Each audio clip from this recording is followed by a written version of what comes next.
selamat datang di Indo and Aus Podcast yang dipersembahkan oleh Mata Garuda Australia New Zealand. Hari ini saya Naila, mahasiswi Indonesia di The University of Melbourne, akan menjadi host untuk episode ketiga yang temanya Study Smarter, Academic Tools and Productivity. Hari ini kami juga sudah mengundang dua tamu spesial untuk membahas tips dan trik belajar nih di kampus Australia dan New Zealand. Ada Kak Emma dan Kak Nia. Halo Kak Emma dan Kak Nia. Halo. Halo. Mungkin boleh perkenalan dulu dimulai dari Kak Emma, diceritain kuliahnya di mana, jurusan apa, singkat aja, terus dilanjutkan sama Kak Nia. Silakan. Oke, halo semua. Perkenalkan nama aku Emanuela Stefani, biasanya dipanggil Emma. Sekarang ini lagi menempuh perkuliahan di semester 3 di University of Queensland dengan jurusan Masters of Biotechnology. Salam kenal semua, boleh di-pass ke Mbak Nia ya. Halo semuanya, nama aku Titania Krisubano atau biasanya dipanggil Nia. Sekarang di trimester 3 juga, jadi kurang satu trimester lagi sebelum lulus. Sekarang ambil Masters in Educational Psychology. BTW, Kak Emma kayaknya satu PK sama aku dulu kayaknya. Oh, halo, lagi Kak. Hi again. Fun fact, aku juga satu PK sama Kak Emma, jadi sebenarnya kita semua satu PK ya What? teman-teman. Tapi Ih, karena PK semua. LPDP tuh orangnya banyak banget, jadi Banyak iya. suka nggak sadar ya. Halo, spesial buat teman-teman PK 24 Hai. Jemari Amerta. Jadi reuni. Oke deh, Kak Emma sama Kak Nia sekarang udah selesai ujian belum nih? Atau masih ongoing? Submission, final assignment, atau mungkin ada sit-in? Oke, kalau aku masih akan melakukan exam ya. Masih ada 2 lagi di minggu depan. Wish us luck. Kalau aku cuma ini doang sih, tinggal satu exam aja. Tinggal satu exam. Berarti tandanya kalau Kak Emma di UQ, itu berarti tandanya final assignment-nya submission. Kalau misalkannya berarti sit-in exam ya? Yes, in person. I see. Oke, kalau dari Kak Emma ada nggak sit-in exam juga di UQ? Pernah ngalamin nggak? Ada. Aku kan dari biotech. Sebetulnya dari biotech itu kebanyakannya sit and exam. Tapi karena semester ini aku lagi magang dan juga aku lagi mengambil beberapa course untuk bisnis. Bisnis itu kebanyakannya submission. Jadi lebih fleksibel dan sekarang aku lagi ngalaminnya submission kayak gitu. Kalau Kak Nia gimana? Kalau aku sit-in exam sebenarnya nggak terlalu common di di jurusanku Kak. Kebanyakan ada yang online juga, ada yang di kelas. Cuma ini pertama kalinya bakal combine sama other jurusan juga sih kayaknya, nggak dijaga sama profesornya sendiri. Jadi Oke. Mata kuliah apa Kak kalau boleh tahu? Kalau ini elective namanya Health Psychology in Illness and Wellbeing sih kayaknya, kalau nggak salah. Lupa aku. I see. Nah, kalau misalnya ini kesalahan paling umum saat persiapan ujian gitu. Kan kalau misalnya yang paling bener ya kita belajar teratur gitu. Tapi dari Kak Emma dan Kak Nia sebagai yang sudah pernah mengalami sit-in exam, karena aku nggak pernah, aku submission terus. Kira-kira apa kesalahannya deh yang paling umum saat persiapan ujian, terutama yang ditemui pada saat semester awal gitu, semester 1? Sebetulnya nggak ada salah betulnya sih ya Kak, tapi lebih ke arah di-personalize aja ke orang-orangnya. Cuma agak keliru kalau misalnya mau mempersiapkan final exam itu kalau mepet kayak SKS lah sistemnya kayak dulu kan. Kalau kayaknya soalnya gini, kalau misalnya di masters apalagi di science heavy itu benar-benar banyak banget teori yang harus entah itu dihafal atau dimengerti. Dan untuk menghafal dan mengerti itu nggak cukup satu malam aja ya teman-teman. Jadi harus kayak benar-benar digodok terus. Kalau aku sih metodenya lebih ke arah 1 bulan sebelumnya dilihat dulu nih ada exam apa. Karena fun fact kalau misalnya di uni luar negeri itu mereka itu ngasih jadwal dari sebelumnya banget in advance kapan akan ada final exam ataupun submission kayak gitu. Dari situ kita bisa point out kayak project berapa lama sih kita harus prepare sama hal itu. Nah, karena kita masih punya spend waktu 1 bulan, maka persiapannya pun akan cukup. Misalnya dibutuhkan 2 minggu atau misalnya seminggu aja cukup. That's fine kayak gitu. Jadi menurut aku sih lebih ke arah time management, jangan mepet kayak gitu. Kalau Kak Nia gimana? Atau mungkin bisa share juga gitu tips gimana caranya belajarnya lebih efektif supaya nggak terlalu berlarut-larut atau menghabiskan waktu terlalu lama begadang-begadang gitu. Kira-kira ada tipsnya nggak?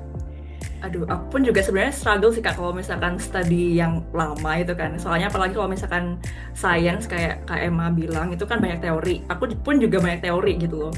Jadi kalau misalkan belajar lama, mungkin jangan lupa istirahat aja sih. Apa kayak jangan lupa take a break in between kayak gitu sih. Kalau misalkan belajar pun jangan mendadak kayak tadi Kak Emma bilang. Jangan mendadak. Kalau misalkan udah tahu tuh tanggalnya tanggal berapa, ya udah mulai cicil saat itu juga gitu. Soalnya kalau misalkan mendadak pun nanti malah kurang tidur, terus nggak bisa ingat sama teori-teorinya kayak gitu. Oke, nah itu kan mengingat materi gitu dalam jangka panjang, entah itu mungkin yang sistem kebut semalam atau bahkan kita mungkin udah belajar dari awal semester, kayaknya kok kenapa ya susah banget nggak nginget-nginget teorinya, terutama kan kita belajar pakai bahasa kedua ya, bahasa Inggris. Nah kalau dari kalian ada nggak tipsnya terkait hal itu? Aku sih lebih ke arah, nah itu, berhubungan lagi sama time management dan juga jangan SKS. Karena kenapa? Soalnya banyak banget nih istilah yang benar-benar sulit. Apalagi kalau misalnya di science harus misalnya baca jurnal.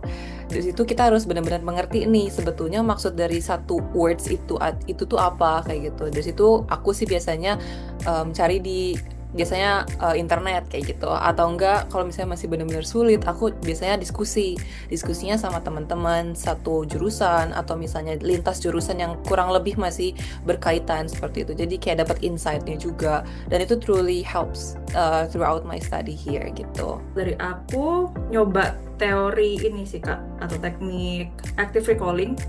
Jadi misalkan nih kita baca satu konsep untuk beberapa, misalkan 30 menit lah kita baca 1 atau 2 section di satu chapter itu. Terus kita tutup tuh buku atau PDF-nya, terus kita tulis lagi nih apa yang kita pahami di kertas atau diketik di Google Docs terserah.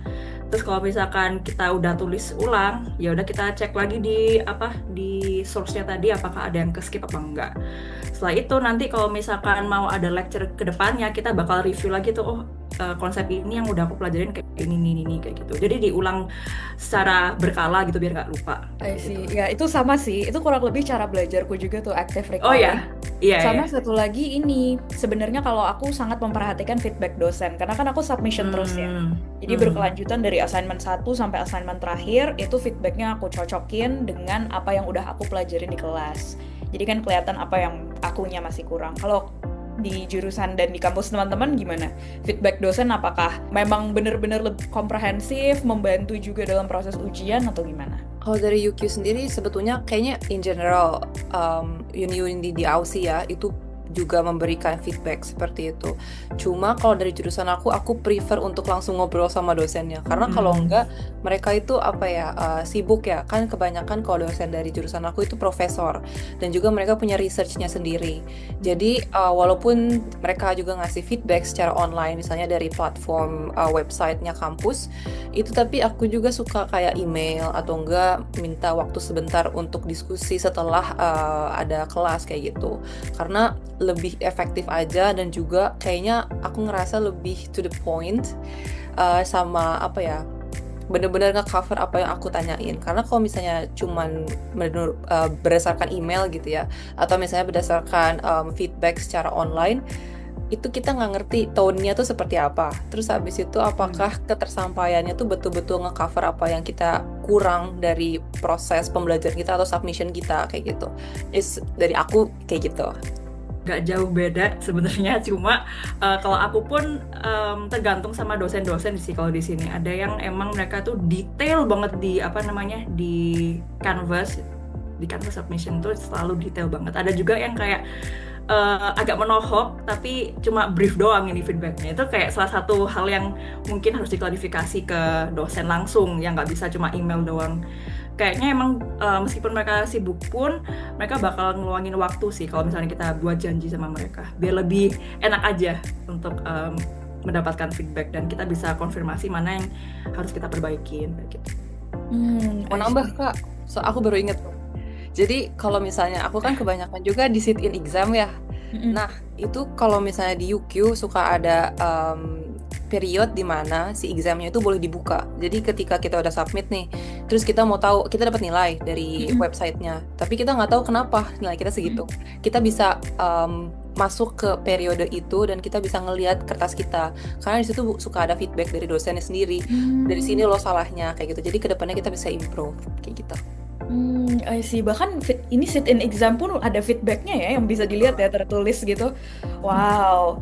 Oke, oke. Ya tapi sejauh ini dari Kak Emma sama Kak Nia juga strategi belajarnya mirip-mirip denganku sih.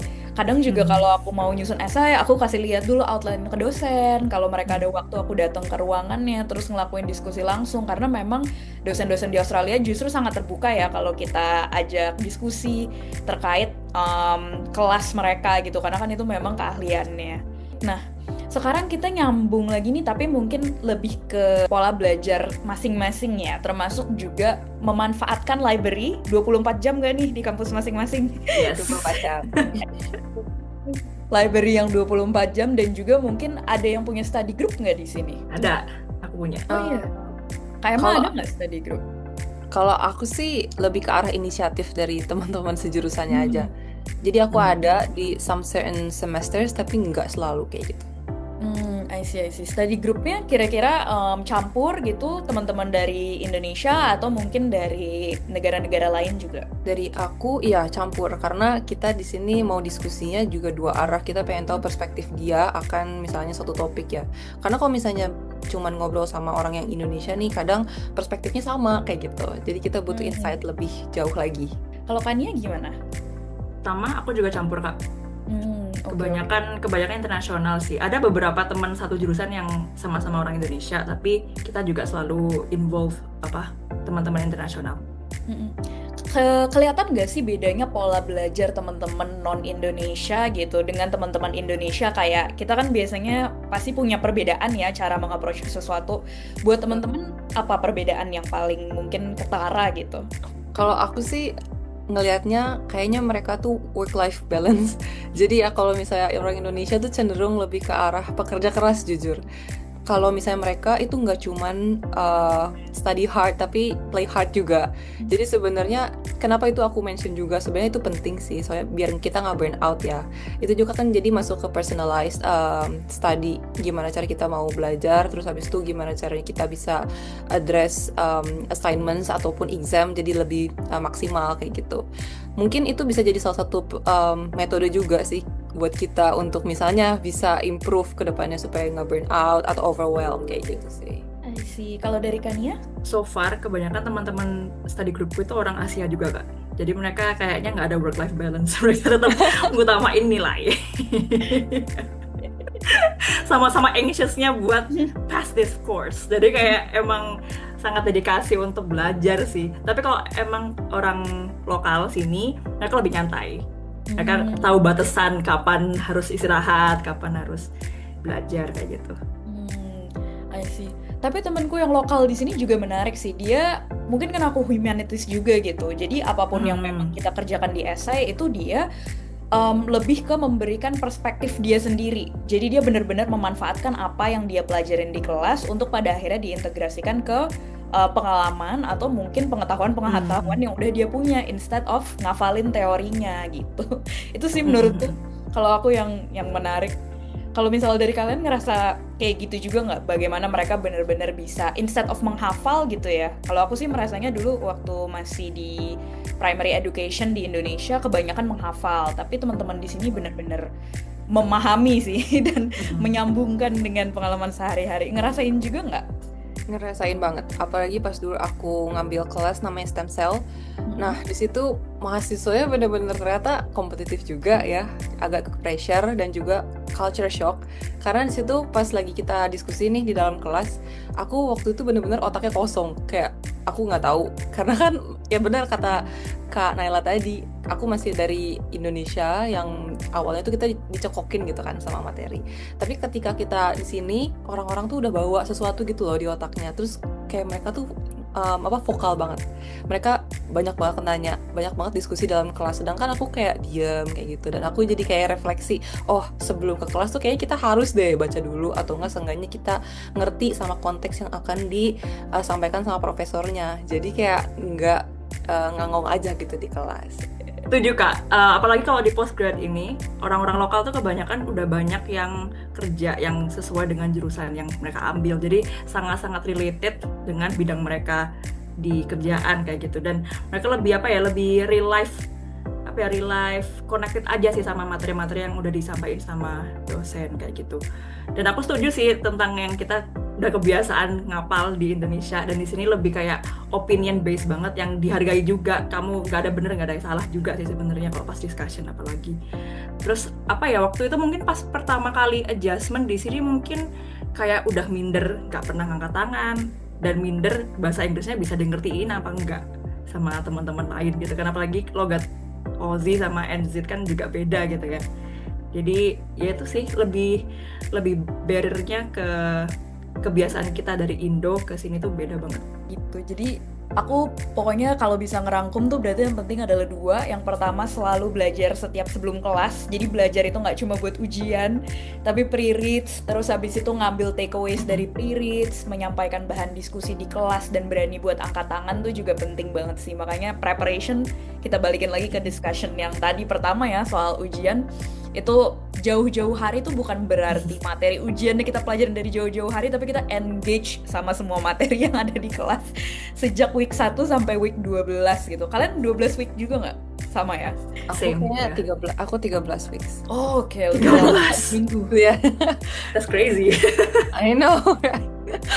Emang standarnya di UQ dia 13? Iya, tapi mungkin 13 tuh lebih ke arah sama ada revision week ya. Jadi maksudnya kita dari the overall weeks kita akan review sama dosennya lagi. Itu ada dedicated weeks aja sama dosennya. I see. Oke. Nah, sekarang lanjut ke yang lumayan agak seru nih, teman-teman. Kan teman-teman adalah mahasiswa yang sangat rajin belajar, punya study tips yang menurutku keren-keren banget dari tadi. Tapi kalau misalnya lagi pengen refreshing gitu dari belajar, terutama pas exam dan final submission season kayak gini tuh, apa sih yang biasanya dilakukan? Oke. Refreshing ya. Kalau aku lebih ke arah sebenarnya simple, jalan-jalan aja ke kota, atau di sini ada daerah ini namanya South Bank. Kenapa kayak gitu? Soalnya pemandangannya bener-bener relaxing aja. Jadi kan kita udah hektik nih depan layar, terus capek banget ya mata. Nah, kalau misalnya aku refreshingnya jalan-jalan ke situ, ngeliatin orang-orang lagi pada jalan-jalan juga, atau lagi main di taman kayak gitu, itu bener-bener relaxing. Karena jujur beda banget ya scenery-nya sama di Indonesia. Aku pun bisa memanfaatkan sesimpel scenery di sini kayak gitu. Jadi nggak harus yang aneh-aneh. Atau paling enggak ya kayak kita diem aja dulu, misalnya ngelakuin hobi kita. Misalnya nyanyi kayak atau apa kayak gitu. Aku sih biasa kayak gitu. Oke, kalau Kania gimana? Scenery New Zealand pasti top lah ya. Iya sih Kak, itu salah satu faktor kenapa New Zealand itu terkenal lah ya untuk scenery-nya. Tapi kebetulan di Wellington ini, di kota yang aku tinggalin sekarang, itu cuacanya nggak bisa ketebak. Lebih sering berangin dan hujan.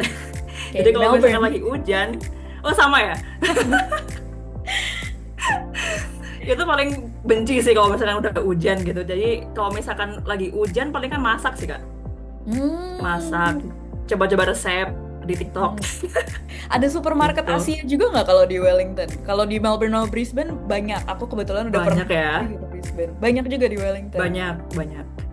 Oke. Kalau misalnya study spot nih, misalnya mungkin di cafe atau di kampus, ada nggak tempat yang buat teman-teman tuh menarik banget? Atau mungkin di taman? Kalau aku sih, aku jujur, aku adalah homebody banget. Jadi aku fokusnya tuh kalau misalnya di rumah. Cuma pernah waktu itu kayak coba-coba di cafe. Itu enak juga karena orang-orangnya juga di sini kadang suka bawa laptop ke cafe. Cuman yang jadi downside-nya adalah cafe-cafe di Australia itu tutupnya jam 2 siang ya. Jadi kayak agak nanggung sih sebetulnya. Kayak sebenarnya kalau di Indo bisa sampai jam 7 malam misalnya ya, tapi kalau di sini cuma sampai setengah hari kayak gitu. Kalau aku jadi prefernya di rumah kayak gitu. Aku sebenarnya juga prefer di rumah. Aku juga prefer di rumah. Kayak aku bisa belajar di mana aja sih Kak sebenarnya. Tapi lebih fokus tuh kayaknya lebih di rumah sih. I see. Kalau di Unimelb itu ada satu ruangan untuk graduate space namanya ERC. Nah, di sana itu biasanya suka banyak orang Indonesia tuh belajar sampai pagi. Sampai jam 12 malam. masuknya harus pakai student ID khusus buat graduate student, jadi master dan PhD gitu. Di sana lumayan sih, ada pantry-nya seperti standar library kebanyakan gitu. Ada pantry, vending machine, terus toilet segala macam, ada quiet room juga. Jadi lumayan nyaman sih. Terus di bawahnya tuh juga ada restoran-restoran gitu. Jadi kalau lapar ya udah kita tinggalkan laptopnya, turun ke bawah, beli makan, makan di atas. Udah kayak rumah. Sama tuh di UK juga ada, Aku juga tapi sama. beda. Tapi Kalau beda di di UK city dulu dia. gimana? Kalau di UK tuh di city, jadi namanya UQ Atrium. Kalau misalnya mau masuk harus postgrad, dan di situ kayak ada free flow coffee dan juga teh kayak gitu. Nah sebenarnya estetik juga sih, tapi downside-nya itu tutupnya jam 4, jadi kayak kurang puas gitu loh. Bisa relate. Ya sama, di Wellington juga gitu, tutupnya jam 4. Kalau aku ya jam 4, jam 3 gitu di sini di Wellington. Kalau misalkan yang ruangan kayak quiet room buat postgrad itu juga sama sih Kak, di kampus juga ada di sini. Cuma ya itu kafe-kafe di kampus kan tutupnya juga tetap aja jam 3. Jadi kayak kita harus bawa bekal dari rumah untuk diangetin di pantry gitu. Kalau di Unimap ada yang sampai jam 6. Enak. Lumayan itu. Lumayan. Iya, ada yang sampai jam 6. Terus kebetulan di kampus di depan-depan juga banyak jajanan kan, jajanan fast food gitu. Jadi kita kalau misalnya di Melbourne lumayan lama lah, termasuk sama seperti Sydney mungkin ya, termasuk kota yang toko-tokonya bukanya lumayan lama. Aku nyadar deh, kayak Sydney sama Melbourne tuh kayak fast pace gitu kan ya orang-orangnya. Jadi Betul. jualannya juga masih buka gitu Iya. sampai malam. Kalau Ada Brisbane pembelinya. sama NZ tuh kayaknya tidak berpenghuni. Sepi. Sepi banget. Sepi ya. Di sini sampai malam bahkan. Kadang teman-teman pulang, aku suka perhatiin gitu kan, ketemu di stasiun tram itu sampai jam 12 malam mereka baru pada pulang tuh dari CRC. Wow. Jadi pada lebih betah di kampus, karena terutama di masa ujian kayak gini ya, kita Juni tuh baru mulai ujian, itu kampusnya buka 24 jam. Jadi ya udah deh, pada nginep lah, kadang di sekolah-sekolah tertentu gitu ya, school atau jurusan-jurusan tertentu mereka punya ruangan sendiri yang itu lebih bisa dimanfaatkan lagi, ada kopi, ada teh, ada papan tulis, jadi kan enak banget buat study group gitu. Oh iya, teman-teman ini nggak sih suka pakai planner atau mungkin studying tools tertentu gitu yang digital? Aku pakai karena MBTI aku J, mentok. Jadi aku planner banget.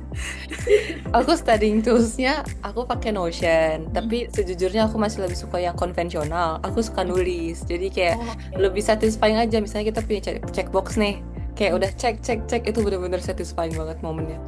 Jadi ya aku pakainya yang tertulis kayak gitu. Aku juga pakai Notion. Kan dia pakai nggak? Aku mohon maaf nggak ngerti Notion tuh apa. Aku basic banget sih Kak. Aku menggunakan feature di iPhone aja yang gratis. Itu useful juga kok Kak. Iya, itu useful juga. Notion dia kayak buku catatan online sih, buku catatan online gitu, dan itu gratis juga Kak kalau misalnya pakai student account. Betul. Notion, oke. Pakai university email, banyak banget yang pakai. Lumayan buat nge-store catatan kan dari semester 1 sampai semester akhir. Nanti kalau di Indonesia mau berkontribusi bisa dibaca-baca lagi juga, di download. Betul.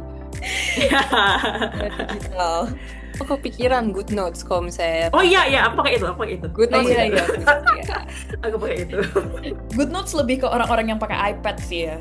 Iya, aku pakai iPad. Yeah. Lebih ringan sih soalnya. Benar, GoodNotes juga. Biasanya kalau yang pakai GoodNotes tuh teman-teman yang hitungan banget sih.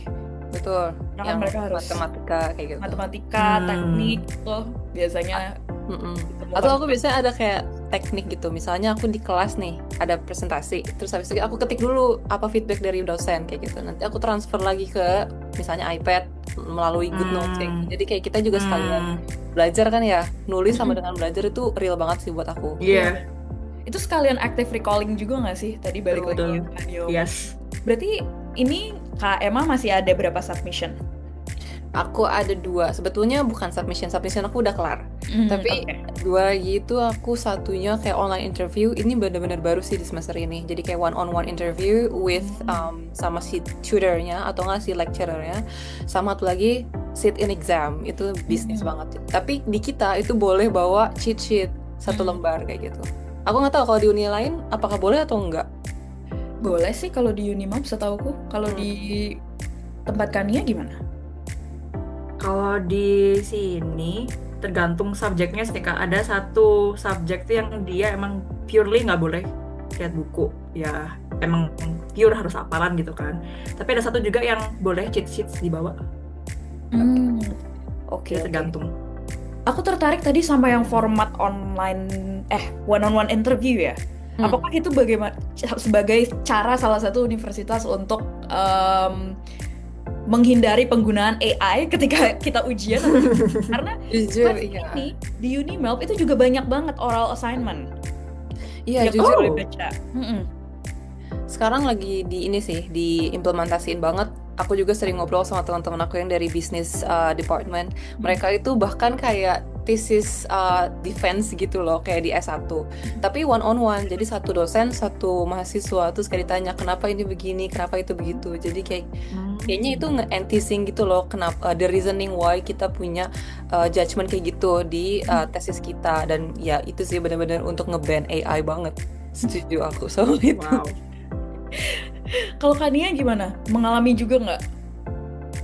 Belum pernah sih Kak kalau yang oral assignment kayak gitu, oral exam. Tapi waktu di S1 pernah sih, cuma satu subjek doang. Jadi kayaknya masih langka deh di pengalaman aku. Oh, I see. Iya. Iya. Kalau misalnya penggunaan AI gitu, aku nggak tahu ya. Kalau di Unimap kita tuh ada batasnya gitu. Jadi misal untuk belajar, terutama kita yang mungkin bahasa Inggris bukan bahasa pertamanya, itu boleh untuk translating. Misal ada istilah-istilah yang sulit dalam membantu proses belajar itu boleh. Tapi memang untuk menyusun assignment, jadi dia bilangnya generative AI itu nggak boleh sama sekali. Sama. Bahkan untuk translation itu nggak boleh ketika kita udah menulis assignment, karena mereka khawatir ketika kita translate dan masukin ke AI malah mengubah maksud kita. Iya benar. Iya, Atau betul. secara berlebihan gitu, memperbaiki struktur kalimatnya. Padahal kan dosen juga perlu lihat ya kapasitas menulis kita apakah udah bagus atau belum. Betul. Tapi kalau udah Oh, iya, dibantu betul. AI kan jadi nggak kelihatan. Kalau di UQ sama sebetulnya, cuman satu hal lagi kayak kita harus nge-cite di acknowledgement-nya, Oh, ya, jadi sama. harus di reference. Sama berarti ya? Same. Kurang lebih itu aja sih kakak-kakak. Kira-kira dari kakak-kakak apakah ada yang mau memberikan kata-kata semangat nih untuk semester ini? Kan tayangnya berarti tandanya buat semester baru ya, mungkin nilai-nilai udah pada keluar semua probably. Buset. Apa ya? Semangat, congrats sudah keluar nilainya. Kalau udah berarti ya. Keep going aja, boleh coba lebih organize mungkin ke depannya, dan pasti bisa. Semangat, kerja keras, yay. Emang Kania kata-kata motivasinya? Aduh, kata-kata motivasi, semangat guys. Yang misalkan belum selesai ya dikit lagi. Terus kalau yang udah keluar nilai-nilainya, you've done your best lah pokoknya. Oke deh, teman-teman, kurang lebih itu aja untuk podcast kita di episode ketiga kali ini. Semoga study tipsnya bermanfaat. Nilai-nilai udah keluar buat semester ini ya, semester pertama di tahun 2026. Buat teman-teman yang masih lanjut buat semester berikutnya, semester genap di 2026, good luck. Semoga ini bisa bermanfaat dan nilai-nilainya bisa terus meningkat sampai nanti lulus. Di mungkin akhir tahun ini atau mungkin tahun berikutnya. Betul. Oke deh, thank you banget Kak Emma dan Kania udah mau jadi narasumber di podcast kita hari ini. Thank you Kak Naila. Thank you. Thank you.